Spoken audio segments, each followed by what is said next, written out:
Hi there and welcome to the channel.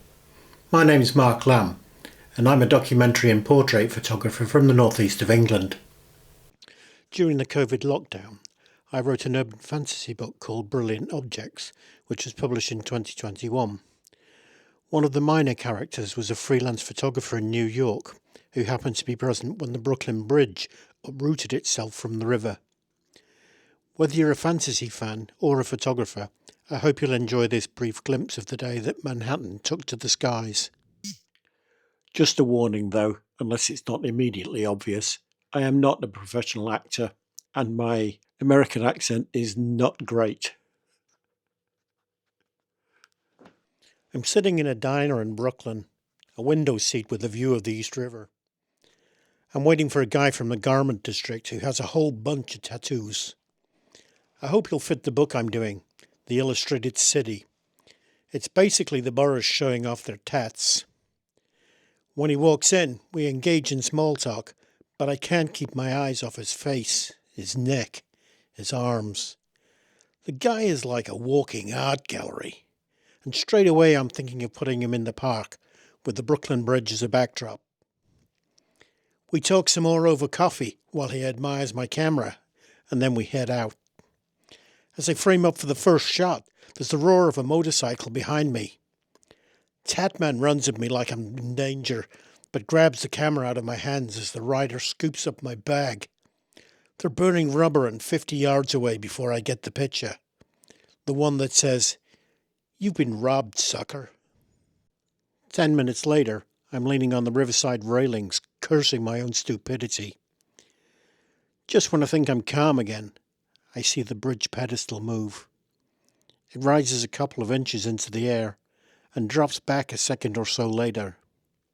The shock when it lands creates a shallow wave in the river, so I know I'm not imagining it. But when I look around, the city seems to, miss it. There's a yellow cab driver inviting traffic to get the hell out of his way, a European peasant shouldering a side of beef, and a rail of knock-off plastic-wrapped leather jackets clattering by.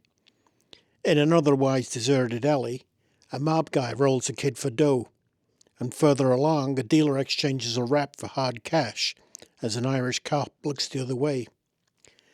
That's New York for you. If it didn't happen to me, Buster, then it probably didn't happen. Only I'm pretty sure it did. The bridge moved. I have a nose for this kind of thing, which is how a lot of my stuff gets, or rather got, used on the front page of the Herald Tribune, God rest its mortal soul. The old press photographer's mantra is F8 and be there. It's a great guideline, but I guess in an ideal world, it means be there with your crapping camera, not be there when your gear is on its way to a hawk shop in Harlem. I'm sitting on the picture story of a lifetime, perhaps literally. I slap my forehead again and again for getting relieved of my camera at the most inopportune moment. I finally knocked some sense into my head. There's a camera store a couple blocks away, and the owner is a fan. I sometimes make him a print if there's a big story and he puts it up in the shop. I bust both lungs getting there and barge in like I own the place, yelling for him. And he ambles through with the remains of an old speed graphic in his hands. "What's so important it couldn't wait?" he asks. I'm still breathless, but I manage to get it out that I need to borrow some gear. I offer him a signed 2016 of Rocky Marciano beating out Moore in 55. He holds out for 3 prints of the Park Slope airplane tragedy. I still can't look at those images without shuddering. The shock of charred and mutilated bodies lying in the snow alongside Christmas peasants kills me every time. The guy wants what he wants, though, and after agreeing the deal, I get to rate his second user stock.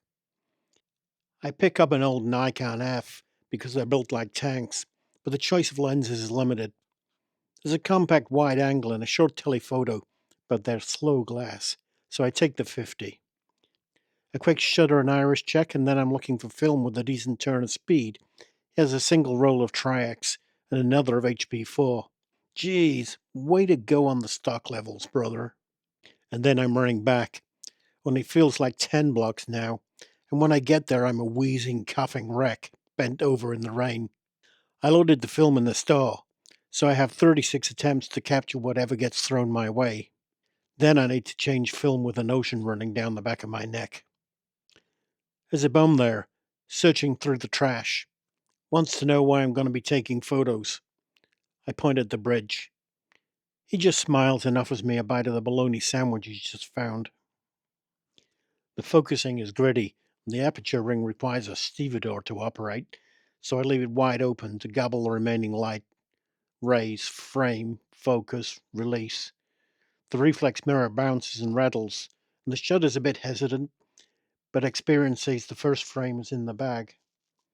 It's an ordinary shot of a bridge and a river, possibly a waste of valuable film, but I always like to try for a before and after.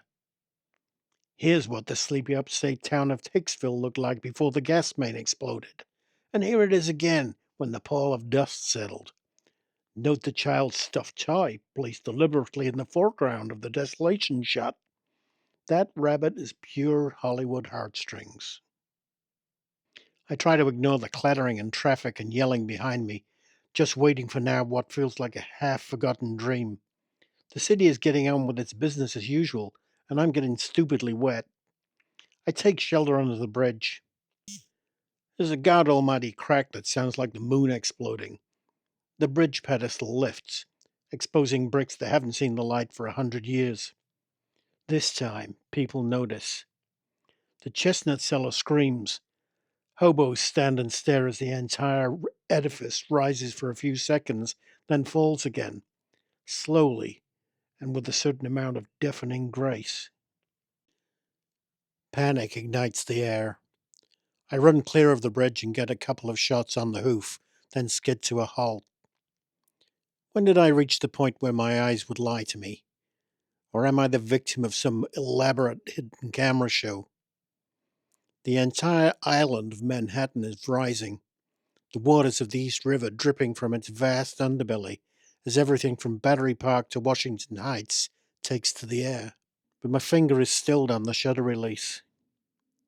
Where will this ever appear in print? What'll be left when this day is finished? Who'll benefit from seeing the image? And there I have my answer.